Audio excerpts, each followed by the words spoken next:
All right, well, welcome everybody to today's Talk with Doc. It's my honor today to have Brian Page and Craig Spofford joining us on a topic that I think we really need to have a lot more education on. Full pun intended there with it. We are going to be talking on continuing educational options and talking about especially post-high school educational options and what's there for our adults with disabilities and for schooling. And Shepherd's College is one that we'll be learning a lot about here today.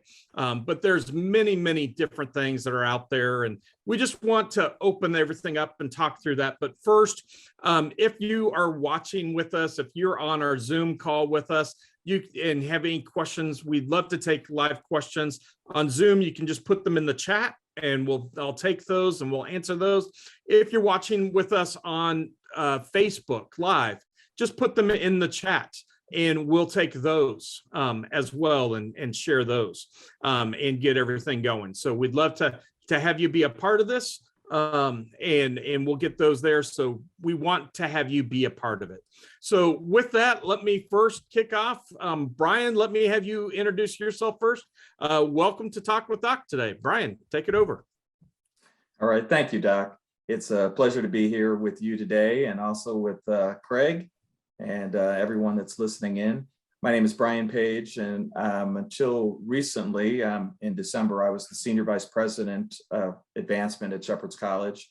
Now I serve really as Special Advisor to the President. And the main thing about, so for me, I married 35 years. I have 3 children. I would add in my daughter-in-law, as we call her, who is really now our 4th. She's from Argentina. My son and his wife live down in Dallas. I have a daughter that's about to graduate from Wheaton College on Mother's Day. And then I have a special needs son, who is our middle son, who actually went to Shepherd's College. And that's how I ended up being recruited to Shepherd's College. He was not thrilled when I was basically going to be infringing on what he thought was going to be a college life without dad or mom being anywhere around. So that wasn't the case.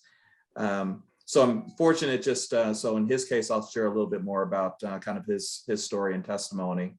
But from a Shepherd's College standpoint, I have the opportunity of working closely with families, letting people know about resources that Doc you're familiar with and Craig as well, and making sure that, none of us are competing. We're really looking to try and let people know the options that are available for families like ours, because so many people, as my wife would say, you don't know what you don't know until you knew that you didn't know. So that's kind of a little bit about me and my background. I really have a passion for this population that are vulnerable, overlooked, marginalized, and really want to see families get connected and know the options that are available. That's awesome. Love that. Thanks for being with us. Craig, welcome. Craig Spofford, tell us about you. Thank you.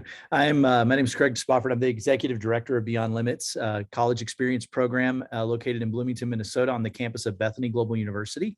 Our partner organization, Bethany Global University, is a college of missions, and they are training students for missions work, entrepreneurial leadership, things specifically focused on furthering the gospel. And we feel we're an integral part of that here at Beyond Limits, because we bring students into that through an inclusive education experience for them, where they're going to both gain life skills, but they're going to participate in the coursework that Bethany Global University students are taking. And so they're taking those classes alongside them, learning and growing with them. Students get to take classes in early childhood education through Montessori.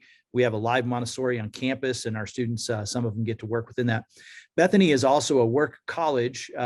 And so students who are attending Bethany Global University in their traditional programs are earning tuition credits for school. And so our Beyond Limits students are participating in all of the work crews and experiences that happen on campus. So they get included in and integrated into the work crew communities. Today, I'll have students who are working on cleaning crews, kitchen crews, some work at the Welcome Center. One student will be at the Student Resource Center or the school library, working in different ways. Some of our students worked within the Montessori and childcare programs this morning on campus. And so a lot of great opportunities to see students with different disabilities, different levels of ability, function, and get integrated into the community. Our tagline is that Beyond Limits is a college experience for a world of opportunity, and we want to see students grow and flourish. So we're just looking to get them plugged in. That's awesome. Love it. So both of you, with both Shepherd's College and Beyond Limits, those are both two great options for our individuals with disabilities that, I'm going to go out on a limb here and say, maybe there's several parents who are listening to this today or may hear it later that just aren't familiar with this. And, too many times our parents, the school system has the extended program that, depending on the city, depending on the state, may go to 21, may go to 24, 25, and then programs cease for our adults with disabilities. But there are wonderful continuing education pieces out there like this for you all. So let's just first talk about parents. What do they need? How can they first start finding out what's available and process to go through if it's right for their child? Absolutely. Would you like to go first? Sure, yeah, either one. Yeah. Okay. Oh, Craig, did you want to go? Yeah, you go? No, you go. Oh, you go ahead. Sorry. Go ahead. Yeah. Well, I think, Doc, to your question, how do you really find out? It's forums like what you're doing right now. Oftentimes for Absolutely. smaller ministries and nonprofit organizations, having huge marketing and advertising budgets is a big challenge. And so you could go ahead and have billboards, driving down the highway like you and I were kind of touching on earlier, but you may only touch a particular segment based on where you're located.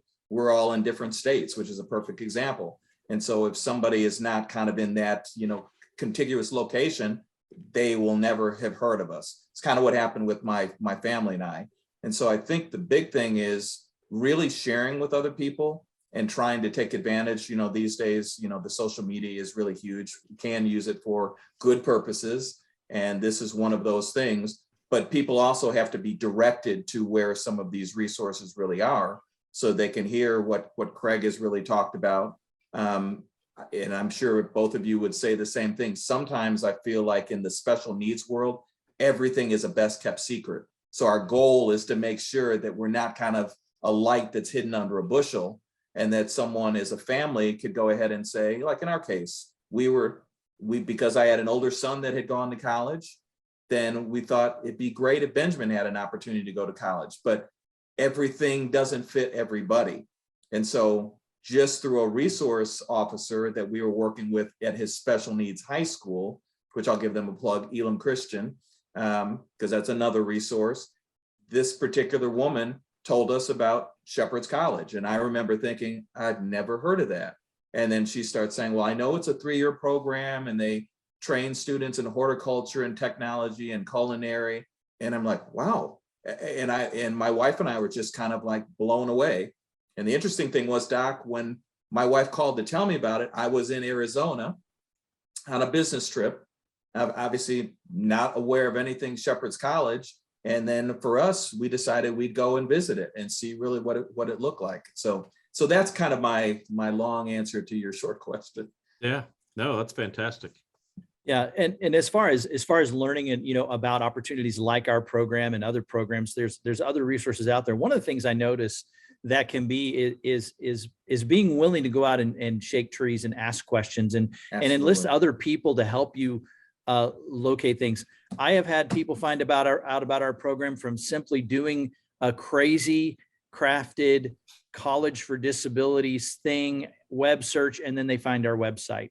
I've had other things. We work with a ministry in Minnesota called Walk Right In Ministries, which connected me with SOAR and allowed me to get some resources there that have been great for us, and in our work, and connected us with other resources. So you never know who's going to know something. I mean, even on my water bottle, I've got my Johnny and Friends sticker on my water bottle. We just try to resource network, know that there are people out there who know things, and don't be afraid to ask. And what you'll find sometimes is that person may not know either, but they may know somebody who knows. And the best advocate is always going to be, even when you're tired, I have a son with special needs as well. Even when it feels hard for you, know that there are other people who are in your corner and in your side that want to share their knowledge. And you never know when you may hear about that opportunity that isn't a fit for you, but you're going to connect with another family and it might be a fit for them. I've had people who didn't send their student to our program who connected me with another family that it was a fit for. And everybody's got their niche. There's several other resources out there that you can look at, and I'll throw it out simply because I think it's a helpful one. There is an organization, a national organization called Think College that focuses on helping people find out about college opportunities for students with disabilities. As was already mentioned, are there enough opportunities? No, there aren't enough opportunities because there are people who are still looking for opportunities. I'll be giving a tour in the next coming weeks to another four-year college that's looking to launch a program. We're not in competition with them. They'll meet a different group of people than we meet. And we recognize that.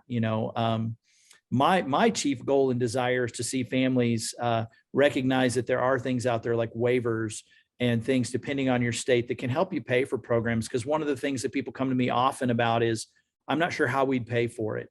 And then we often find out that there are resources available. We've had students get scholarships from organizations that want to fund higher education for their student with a disability. And so we've seen a lot of that come together in really interesting and unique ways. And without necessarily calling out all of those organizations, just know that they're there. Sometimes, the very school system that has been the best resource for you up till the time your child is 21, they're very focused on the piece that they do. And it may seem to them that there's not another step. It's simply because they may not know. So just be aware that, there are going to be other places and ways out there to find out. I work a lot with Young Life Ministry through their Capernaum ministry. Yep. And actually it was a group of parents through Capernaum that actually 8 years ago when Beyond Limits began, the core group of people who started it were Capernaum parents and leaders who were like, how do we help these students next? What do we do next? And that they brought in a person, they found a guy who knew a guy. And the next thing you know, they're sitting with the president of Bethany International, and then a program's born. So, we just don't know where our networking can take us. As a lifelong job coach, pastor, and someone who's worked in the disability community for many years, I just know that networking always serves a purpose. It always opens doors. It always takes us new places. And so, keep asking, keep looking for those things, and you never know what'll turn up. Yeah, well, and Doc, if I could jump in and add even to what Craig said. Well, part of what's interesting to his point is that he's talking about the asking is the fact that if we don't continue just to really reach out to other people, oftentimes, as he's alluded to, having children that have some type of a special need, disability, intellectual or otherwise, is that you're just trying to figure out what the next is for your child.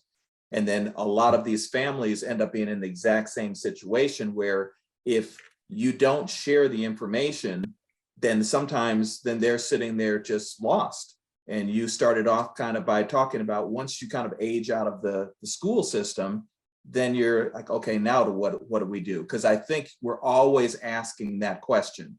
And so for me personally, again, to what Craig was talking about, I'm always, not just as a parent, but as somebody that has a passion for this disability ministry period, and I want to know what else is out there. So when you find out inclusive opportunities, or an airline is allowing us, a young man or a young lady to be, a flight attendant for the day, or there's an ice cream shop that opens up in a community, or a Biddy and Bows. All of these different kinds of things that people are like, wow, because maybe at that particular time of their life, it's exactly what they need.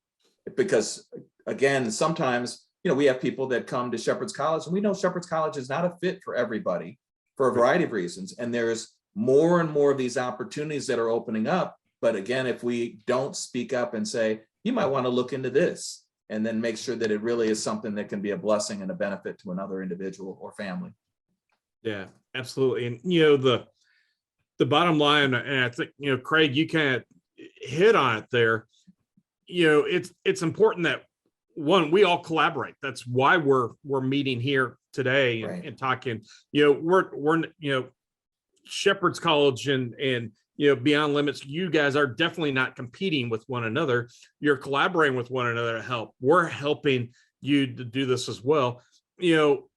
and you mentioned it, Craig, we want every university in the country to offer something for inclusion.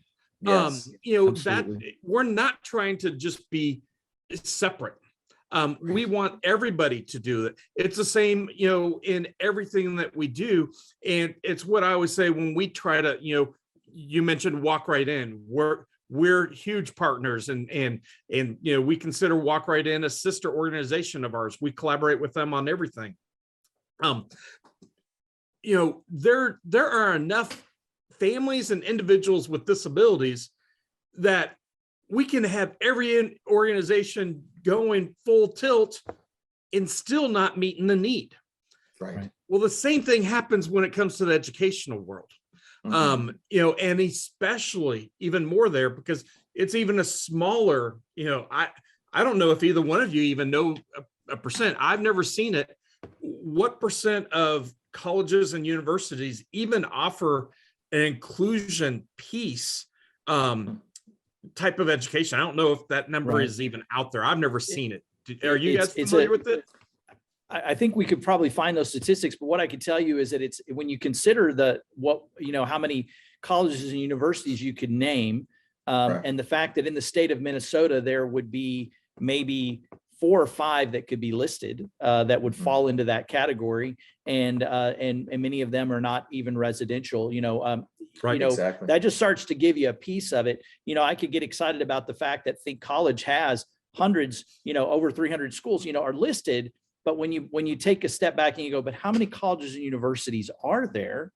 Right. And you begin to realize that, oh, wait, we are doing something, but it's still not enough. And there's still more opportunities. So, we keep focusing on that, but we want to just focus on the fact that there are those of us out here advocating and encouraging people to come check out our programs. We would love to see our board was just talking this week about how could we support more students? What can we do? How can we grow more, a little bit? So, I'm excited to be a part of those kinds of conversations with others in that sense. So, but yeah, you're right. The percentage is small. So there's definitely a lot of opportunity for growth. But one of the things I'm most excited about what we get to be part of and what a student who attends Beyond Limits gets to be part of is Bethany Global University has a phrase or a statement that their mission is to take the church to where it is not and help others do the same. And we would be able to tell you that the largest unreached people group in the world are people with disabilities across cultures, across societies, across classes. And I get to be part of helping somebody get a vision as to how their ministry, their calling, their mission is going to not just need to, but have to include, because they see it, they learn a passion for it, because they've gone to school with somebody who has a disability. They've got to be friends with somebody who has a disability. And now they know, I want that to be a part of my ministry. I work within a college that sends students on a global internship. When they get back from global internship, they come to me and say, I'm so thankful for having met students that were part of Beyond Limits while I was in when I was a freshman and a sophomore, because when I was on global internship, the people I would connect with, the easiest people to connect with, sometimes the most open doors, would be amongst people with disabilities, because they were looking for friendship. They were looking for connection. They were looking for good news. And I was able to share the gospel with them. And I said, and because I was at Bethany and I met students in Beyond Limits, I overcame my anxiety. I overcame the things that had me worried. Could I connect with somebody with a disability? I have people tell me, I'm not sure if I'm called to that. And I go, yeah, you are, because you're called to love people. That's right. That's our calling. We're called to love God and love others. And that's all the others, Absolutely.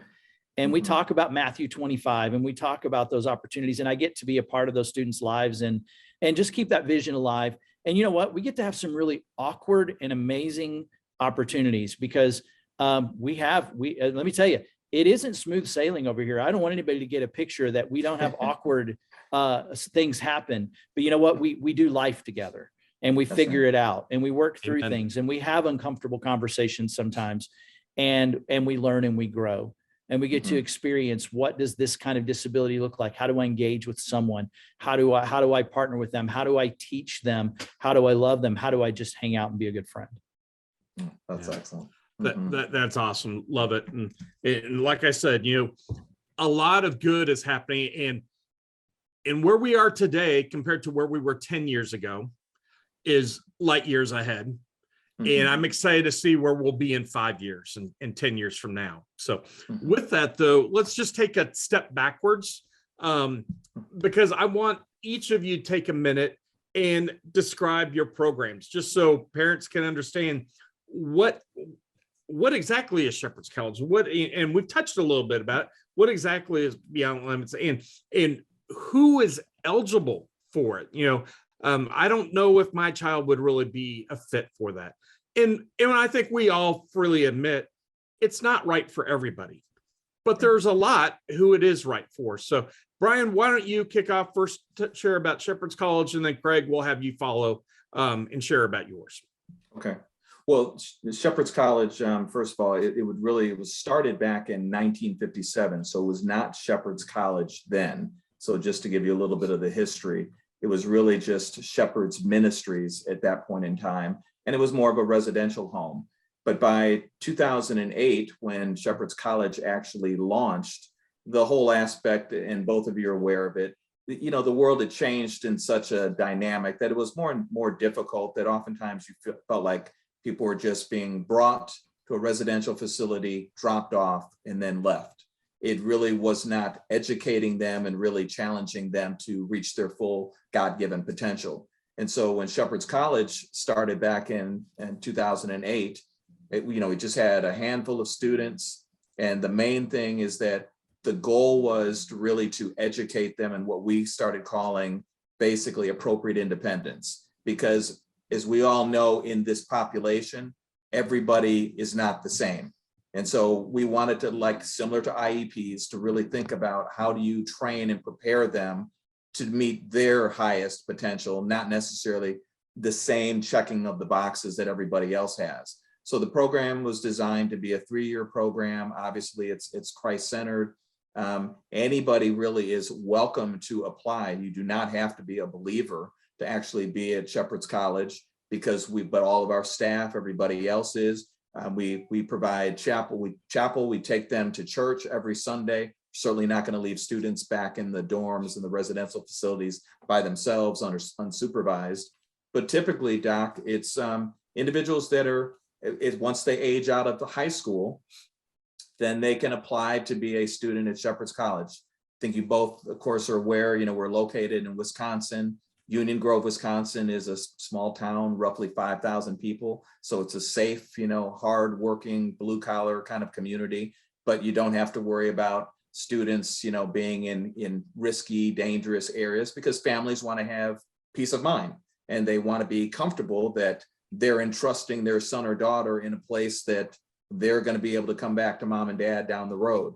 So in the process of really educating them, we typically, I don't know the exact number right now, we've had probably around 80 students a year. And since it's a 3-year program with horticulture, culinary, and technology, students come by the end of their first semester. They have an opportunity to choose, quote unquote, what their major, or what we call specialty major, is actually going to be. And then they start being trained in that. We provide them opportunities to do internships. We have community partnerships that, Craig was talking about earlier, that because we realize we can't do this by ourselves. And so we try to make sure that whether they're working in a greenhouse or working in a restaurant, partnerships with Chick-fil-A, and they go on and on and on.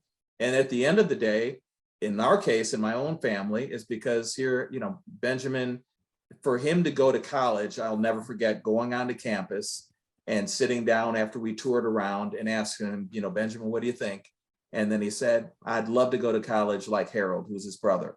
And my wife and I both started crying, because here he had envisioned this all along. But the nice thing is that we're serving the population of those that have intellectual and developmental disabilities. But at the same time, we know it doesn't work for everyone, but we only serve that population. As we were talking about earlier, there's other schools and colleges and universities that kind of have what I call the add-on, which is great. Right. But in Benjamin's case, he would not have been able to navigate a Michigan State university, essentially in that large kind of environment by himself. So they get a chance to build community and relationships and do special Olympics, all sorts of other activities. So that's, I think, what is so phenomenal for families. and you see how these young men and young ladies get to grow and develop and have coaching and really also learn biblical principles, how to apply that to their lives. And then hopefully they come out, because we're an accredited special needs college, students are required once they graduate to be placed and actually have a job that ties into our accreditation. And parents want to know, like, can my son or daughter actually work someplace? And that's a huge thing, because that also builds their confidence, similar to what Craig and his program is doing. Yeah, cool. Yeah.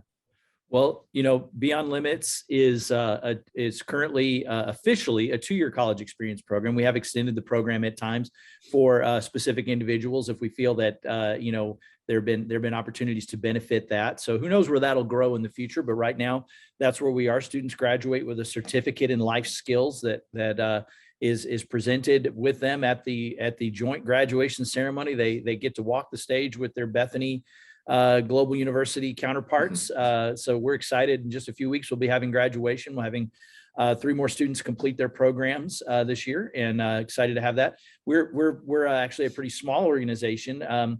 Our numbers tend to range between, we have a small staff core, and we tend to range about 10 to 12 students. Now, keeping in mind that Bethany Global University as a campus only serves at between 250 to 400 students, because of the global internship. A number of the students are off campus, so not a big school. So at the same time, we recognize representatively we can only be so much of the campus, but students do get to live on campus, in housing on campus. They share an apartment with resident mentors, and these are typically students who are attending Bethany Global University who want to make a more intentional commitment to our students. So we have them be part of the lives of our students by sharing apartments with them and living alongside them, doing life with them. And they'll work on some life skills things, preparing meals together. But the students spend the majority of their meals, they're doing the college thing. They're going to the school cafeteria and having meals with their friends and being connected there and doing all of those things. A typical day for us, students would attend classes in the morning, some Bethany classes that they're auditing, some life skills classes, which are going to focus on different skills that students need to work on.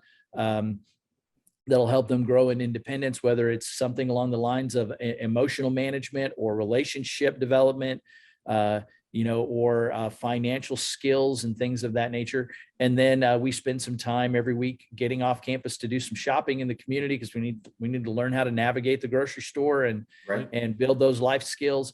Get some laundry done. We don't want to be sending people home. I have students who's like, well, I'll do my laundry when I go home and see my mom this weekend. And I'm like, your mama doesn't need to do your laundry forever, So we try to work on that at school and just help people build those skills and work on that. Not always an easy process, but we're trying to learn and grow. Now, what makes a good student for Beyond Limits? Because of the integrated nature of our program and the inclusive nature of our program, it needs to be somebody who's going to be able to connect with and figure out and navigate some of those relationships with. Again, not perfectly.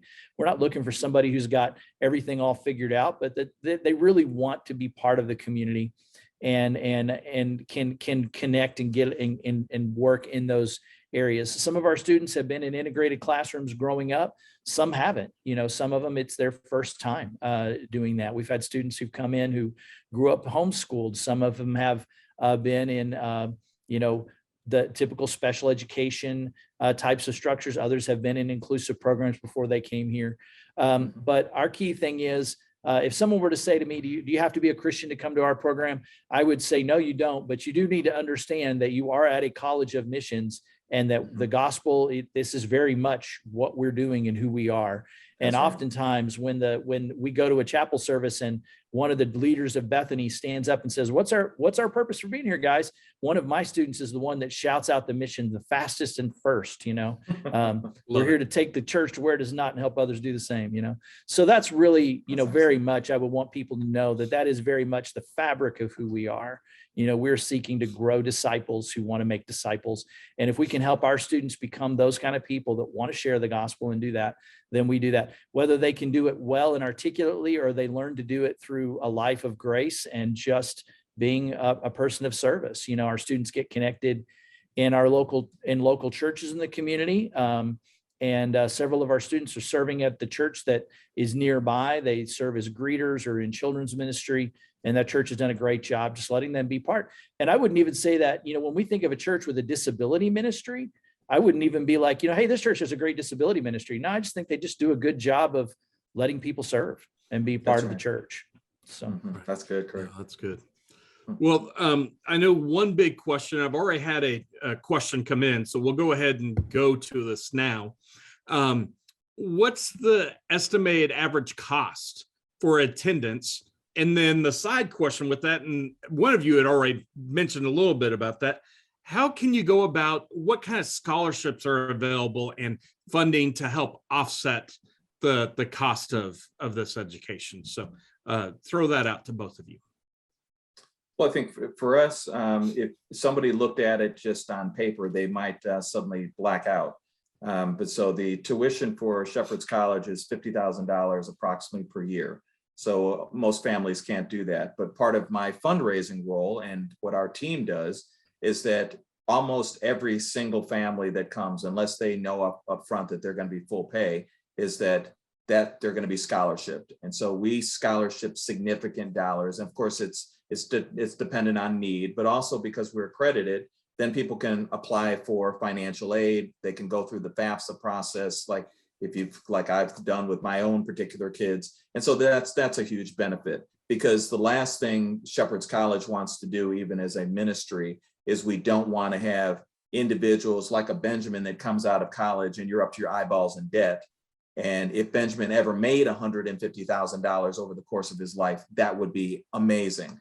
But that's also not very realistic. So because we're a residential community, I loved hearing what Craig was talking about. There's so many similarities that those kind of things make me excited. We want families to know that if they look and they don't just get the sticker shock and thinking like, oh, there's no possible way I can do that. Because most of us, if we, I send my other two kids to college, the reality is I know there's going to be a return on investment for that. We don't want it just to seem like it's a nice thing to do. So you can say that your son or daughter went to college, graduated, got a certificate, but we want it to be life-changing, as Craig is talking about with the mission. So that's really what we do, is that one of the biggest things we fundraise for is what we call for scholarships, so that families know, because as we talk to individuals, foundations, grant partners, obviously lots of what we call essentially churches that really are partnering with us as well. All of those, we want them to know the biggest gift that you could actually make allows a young man or young lady to go to Shepherd's. The other thing I will mention, if somebody asks, because since Craig touched on it, is because we also are residential. And so we kind of have a unique model that students come in the first year, they stay in the dorms. Second year, they move into, we used to call them homes, but they're on campus halls, where it's kind of a smaller grouping of individuals, like 6 to a hall. And then the last year, it's just one young man and one young man living in an apartment, all of it's on campus. So it's kind of this progressive model that they're taking on different levels of independence. We were talking about, as Craig said, learning how to wash clothes. Those are some of the things that Benjamin went off to school and, gets to Shepherd's College. And we never wanted him to touch a washer or dryer, back then. But then he came home and I still wasn't sure, thinking like, is it going to be overflowing? And I was at work.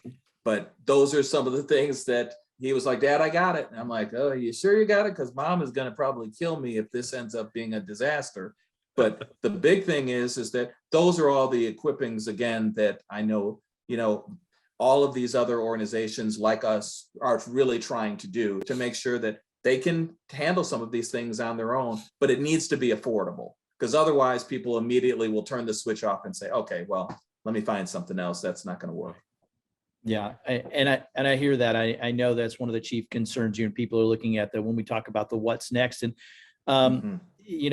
there are a lot of things that you can do in advance. There are different ways to fund. Many states, Minnesota has a pretty robust waiver program. Yes. But you mentioned actually about our costs. Our costs are listed on our website right now. The actual cost to come to Beyond Limits is probably in the neighborhood of around $30,000. We're not a year-round program, so we do have summers off. But we're already subsidizing that through our own fundraising and through partnership with Bethany to keep costs down. We're looking at about a little under $25,000. And then we also will offer additional scholarships on top of that. Again, like Brian said, a lot of fundraising, a lot of things, vision casting. When people say, how can we partner with you? And I'm like, you can tell people about what we do, and you can help us invest in our scholarship fund.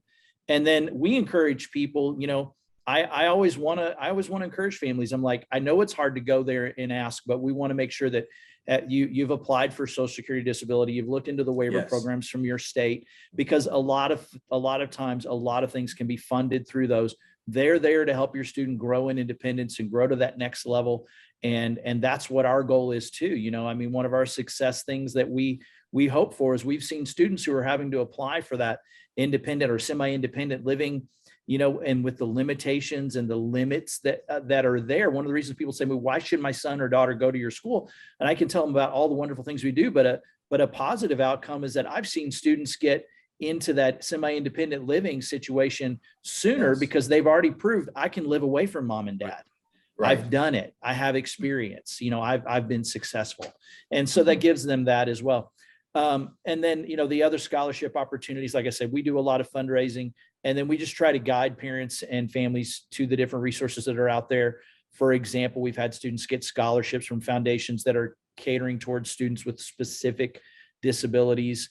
For the past couple of years, one particular foundation has funded students with a specific disability that have come to our program.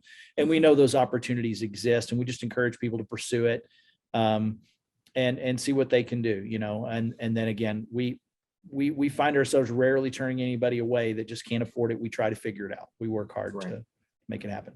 Well, and the other piece I'll add that, and I bet Craig probably does the same thing, is that the last thing we want is for a funder to go ahead and say, I'll help Susie go to your particular program or your particular program, and they can only do 1 year. So we usually want to get people to say, yes, we will sponsor, or a church may have a member that is going, a family that's going, and their son or daughter has some type of a special need.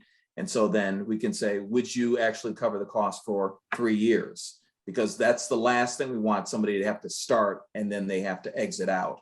That's very difficult for families, but it's also hard for the individual that is coming. And what I'm sure Craig is doing the exact same thing. You try to get them immersed in this community, and now there's these supports in place, and then suddenly you pull those out. And so then that ends up in some ways doing more damage and harm than I think the good that we started off with the intention of accomplishing. Yeah. I've got another question that someone just texted me, and it kind of plays off of what you were just talking about a minute ago, Craig. They love everything we're talking about today, but their concern is, I send my child to one of the programs, they come out, they have a degree, they come out, like you said, Brian, and you get them a job. Their concern is what happens when they make more than $2,000 in a year and they lose all their benefits, they lose the waiver. Why would I want to send my child to school when they may lose their benefits? All right, Craig, you get to go first on that. Yeah, that is a fair question, because it is a fair question, like you say. And I guess for me, as somebody who's worked with people with training and development, I did pastoral ministry for a number of years, but I've had a lot of experience with educational training and development. And what I say is simply this, is that I understand that safety net is important. I also know that safety net will be there if someone's not able to work. Right. But what I know is that more than anything, time has taught me over and over again that people want and need purpose. They want and need to be part of community, and they want and ought to have the opportunity to be part of something. Is it going to work for everybody? I recognize that not everybody is going to work at a job that's going to pay all their bills, and we have to be aware of that. We have to have caution. We have to use good sense. But we also know that, I've worked with students who people thought they wouldn't be able to, but they are. The young lady who's handling the front lobby at the Chick-fil-A over in Chaska, Minnesota, that everybody wondered, would she be able to do that? Another young man who's at a Culver's somewhere else, different things like that. They're out there, they're making it happen. And, maybe they are still getting some support and some benefits on the side because they're not working full time. I get the fear, I get the concern, but I also know that those systems can be you can go back into those systems if you need to do that. So yeah. I say it's good to step out and see where it can go and to see where you can take it. we have a young man who it took a long time to get there, but he actually works for the university after he finished here. The university supports him. He created a community, and again, his story is very unique, but he works for the school on his own, for Bethany Global University on his own, and got housing set up and funding for housing because of his needs. And he's able to make all that work. The partnerships can be creative. So I say lean into it, because the reality is you can always step back into it. My wife works within the homelessness community. And one of the things she always tells me is it's better to keep going forward because the supports will be there if you need them. It may be hard, but you can get back into things that you need. Well, and I'll add to you just a simple statement, because you're exactly right, that I think what we try to encourage families to do is, because in some ways it is a family decision. Our goal really at Shepherd's College is really try to push somebody to reach, again, their maximum potential, the God-given potential that they have. Some families we've seen, and Craig, you probably experienced the same thing, they are comfortable with those supports that are in place. And it's difficult sometimes to move away from being a helicopter parent.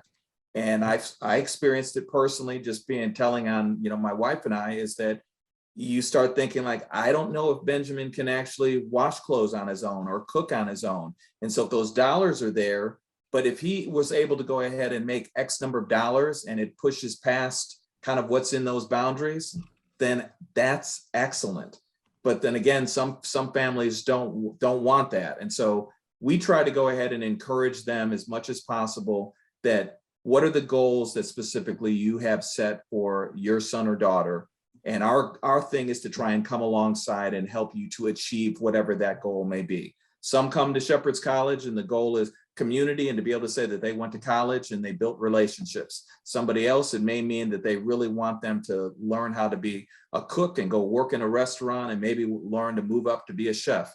Maybe we've got students that are living on their own, living in their own apartments. We've got students that can drive. We've got other students that's not possible. And my son would be one of those. But it's not a negative. It's just we're meeting them really where they are and trying to make sure that we can help them to achieve kind of even their own desires, because it also builds their confidence. Yeah, for sure. Yeah, and I'm going to go ahead and jump in and tag team with both of you. I agree with everything you guys said. And I loved how you described it, Craig. It's the safety net. It's there if things don't work out. And for any parent listening to this, and so with SOAR, we're working and we're really close to launching some of our vocational programs, get some training in place to help our adults with disabilities get trained and find jobs in what they're passionate about. And we're excited with that. Who cares if they earn more money than that and don't qualify for the their benefits? Here's the thing you got to realize with the benefits. Those benefits are not guaranteed. They're there now. That's right. But we all know there are more and more and more individuals with disabilities who are becoming adults, more who are needing it. And the money is going to run out. It's not always going to be there. It's going to be cut. So why do we want to limit our kids on becoming the best that they can be? And I think too many times we focus our kids in saying, oh, you can only make $2,000 a year, when in reality, they can actually make a decent living and survive for themselves. I know a gentleman here who I absolutely love his story. 30 years ago, he's got Down syndrome. 30 years ago, he went out and got a job as a dishwasher at a place. And, they just did it. And he absolutely loved that job. He did it for 30 years and everything else. His sister, though, she has her MBA and multiple other things. He just retired at the age of 53 years old with $1.5 million saved because all the guy did was save everything he earned and invested it. And his sister, who's got the MBA, has gone through bankruptcy twice. And she has nothing, and she couldn't believe that her younger brother has retired before him. Well, if he just sat there and he loved, he went in, he had pride, he enjoyed what he did. And it started off by doing a job that no one else wanted, but he found his own pride. He found his self-worth in that. And one of my things that I'll stand on my soapbox with, why is it that as parents, as individuals, just because someone has a disability or special needs, we don't ask them what their dream is to become, what they want to do when they get older? We don't ask them that when they're in elementary school and high school. We never ask what they want to do in college. Those questions are never asked of our individuals. Right. Because we just assume they can't do that. People listening, don't do that. Don't get in that trap. Our individuals can do anything they set their mind to. The sky is the limit for them, and help them dream. Help them, allow them to dream. I asked one of our friends the other day, and he said, I want to be an astronaut. I'm like, fantastic. Let's see what we can do to help you become an astronaut. How cool would that be that you become the first disabled person in space? It's going to come one day. Why can't it be him? But it all goes back to that. And so parents, please don't get wrapped up around benefits, because life is so much more than benefits. And I loved how you described it, Craig. It's your safety net. So, just realize if everything, all else fails, you'll come back to that. You got to wait a year for that to come back, but you'll have that. So, let's move forward with things and realize it's going to be amazing. So that's what I'd encourage families. Well, Doc, one thing I was going to add to what you just said is that part of the tagline, or not part of the tagline at Shepherd's College, is finding hope and fulfilling dreams, because that's really our objective.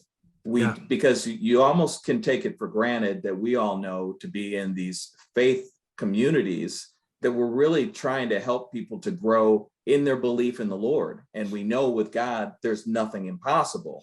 So why should we put the limits on them, as you already, correctly said, because we're assuming they can't do those things. I mean, my wife and I are really wired, with our son, and we see it with other families that come through Shepherd's College, is that why can't it be shooting for the moon? Why couldn't they be an astronaut? Giving them the opportunities to say, if that's what you desire, then we'll move, heaven and earth to try and figure out a way to make that happen.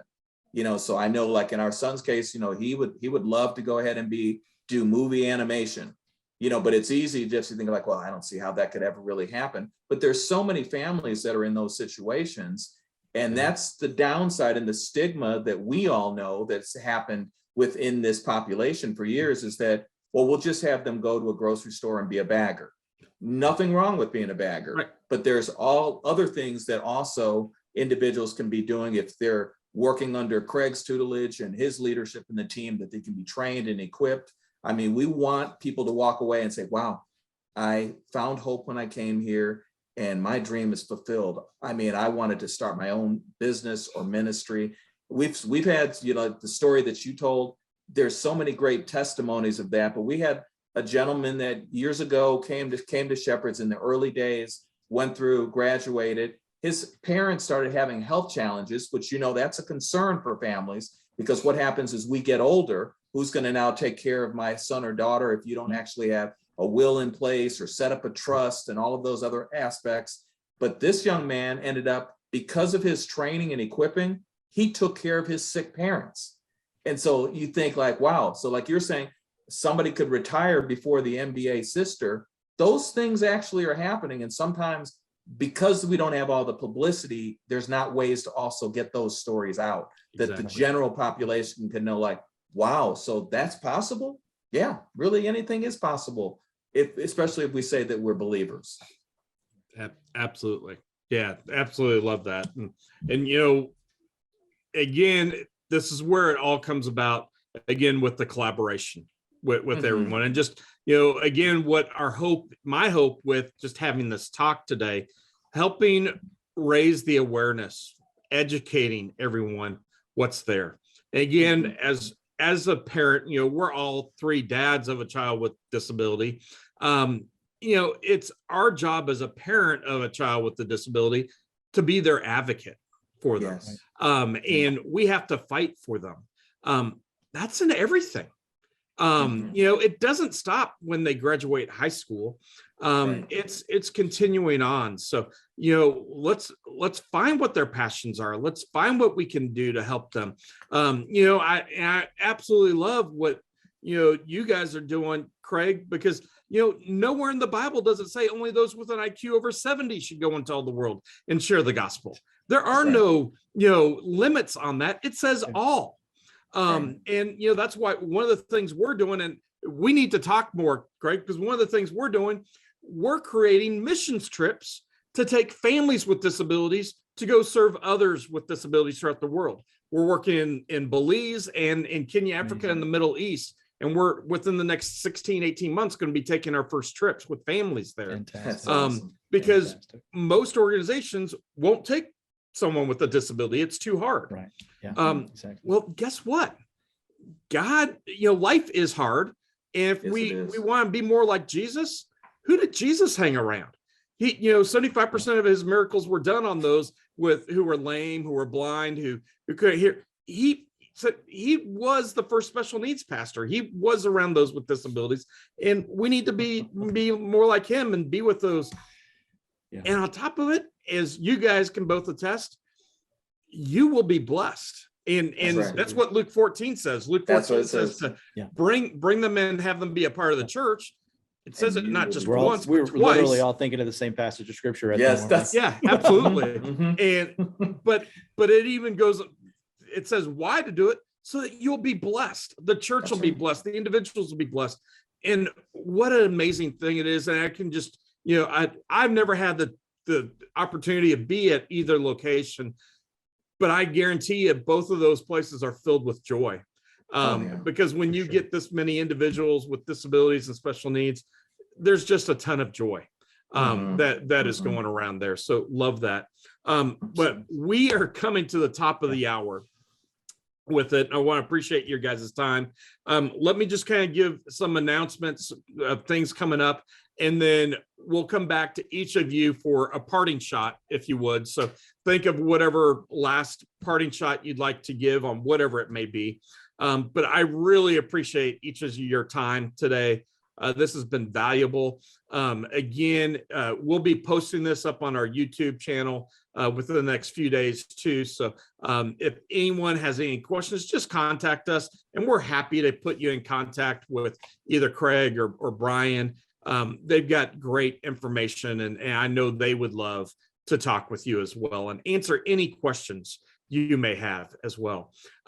Coming up, our next Talk with Doc will be in 2 weeks. I think it's I don't even have my calendar in front of me. It's 2 weeks from today. And it's going to be another fun one. We're actually talking on driving with autism. And there is an individual who has autism who created a foundation back east to teach individuals with autism how to drive. And so again, that's something that a lot of parents just give up hope. Oh, there's no way my child, he's got autism. There's no way they could ever drive or she could drive. Why do we want to put our kids in a box? Let's help them dream and help them be the best that they can be. So join us in a couple of weeks. We'll be posting on our YouTube channel. We'll be posting on our website and Facebook page. So you can see more about that and you can sign up, but that'll be an interesting topic on driving with autism. And I'm going to do a shout out. Craig mentioned them earlier. Walk Right In Ministries. They're our sister organization. We love to partner with them. If you're not doing anything tonight, I encourage you to join them. You can go to their website, walkrightin.org. They're having Reach Night tonight at 7 p.m. They're having a time of fellowship and amazing music. And I promise you will be blessed. So SOAR is happy to sponsor that event tonight. So check them out. You will need to have a link for the Zoom, portion of it with all the music and that, and there'll be some fellowship. It's all virtual, so you can join on, get that. Go to walkrightin.org today to find out about that, and we'd love to have you there. But with that, I'll kick it back to each of you. Brian and Craig, you guys can pick who wants to go first. Okay. Well, I'll make it short because Craig will be powerful at the end. So I would just say that, for anybody that's watching and listening, this is obviously such a pleasure to be a part of, really, Doc. And so I'm grateful to be able to spend the time with you and Craig. But I think when you think about the population of, 6-7 million people that have some type of a disability across the country, I just encourage people to take advantage of opportunities like this to really know the various resources that are out there. Because what we want to do, the three of us and so many other people, we want to see life impact. We really want to make a difference in the world and help this marginalized, vulnerable population, not just from a personal level as dads, but because so many other people need the resources. So that said, one of the things Shepherd's College did is we started Shepherd's College Online, so people could actually find those as resources. And I would encourage, as you said, Doc, anybody that has questions of me or Craig, again, we've got no hidden agendas. We want to be a resource to people to go ahead and say, hey, have you heard about the Tim Tebow Foundation that actually is doing a night to shine? Because there's so many things that are out there. And because we all are kind of in the field, in the industry, we come across things that could be just that one piece that makes a difference of causing hope for somebody else to keep on going. So I'm just grateful to have, again, the platform to be able to share and pray that we all can be a blessing to other people that are also looking and searching and have lots of questions, and they can come at any time and we'll provide direction and guidance any way that we can. So God bless you. Thank you very much for the time. Thanks. Absolutely. Craig. Yeah. So, for me, it really comes down to, getting into this. I took my first job working with people with any kind of disabilities when I was 19 years old. A guy talked me into because he'd get an employee bonus if I came and worked at a group home. Wow. He'd get a bonus, and I was looking for a job, and I went to this place, and I fell in love with it, and it changed my life. It changed who I was. It changed the focus and trajectory of my life. I didn't realize what it would bring to me, and we do what we do because we believe it will make a difference. And it'll make differences in ways that we can't even comprehend, in small ways. It changes people's lives and impacts the people around us in ways that they never even thought that it would. I have students come to me all the time telling me being a part of this college and at Bethany and having Beyond Limits be part of it has changed me. And so I just want you to know, families, parents, be connected, get involved, even when it's hard. You don't know how much it can change somebody else's life. Our purpose statement at Beyond Limits is that we provide a life skill training for students with disabilities that will lead to abundant living. That abundant living is going to change the lives of people around them that we don't even know. And it's going to create a new generation of people who are going to become advocates and lovers of people with disabilities. And it's going to create opportunities for ministry and connection and growth that we can't even envision. And it simply comes down to Jesus saying, like he said in Matthew 25, what did you do with the people who were lost and overlooked and forgotten? What did you do with them? Did you connect? And we know what it's like to be in those people's shoes. We know that. So how are we developing and growing and going beyond so that people's lives can be changed? That's right. And I will say, last thing is that have people come visit me and Craig. If you come to these campuses and you come see the graduations, you will leave weeping because they are so powerful and life-changing. Yeah. So anyway, that's the last thing I have to say. Absolutely. Thank you, Doc, for the time today. Brian, it was nice being with you. Pleasure to you, Craig and Doc. Absolutely. And so just a couple last things I'll throw out. One, if you want more talks like this, we are getting ready to launch it, and we're planning on our next Wonderfully Made Disability Conference. We've got official. We are in person this year. Finally, we've had to be virtual due to COVID the last 2 years, but we're back in person in October this year. And we're going to be doing a call for speakers coming up soon.